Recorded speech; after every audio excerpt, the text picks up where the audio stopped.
na yanzu dole abokai da kawaye fa sai an sa ido an kula an lura da su sosai fa.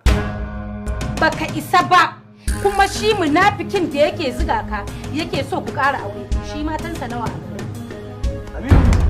a sati mai zuwa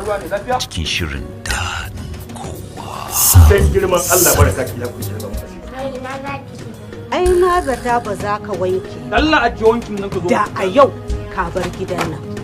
mu shiga daga ciki saboda akwai magana da ke so ne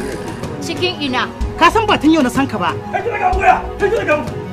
ai na ga miki ki dai daga mun waya ko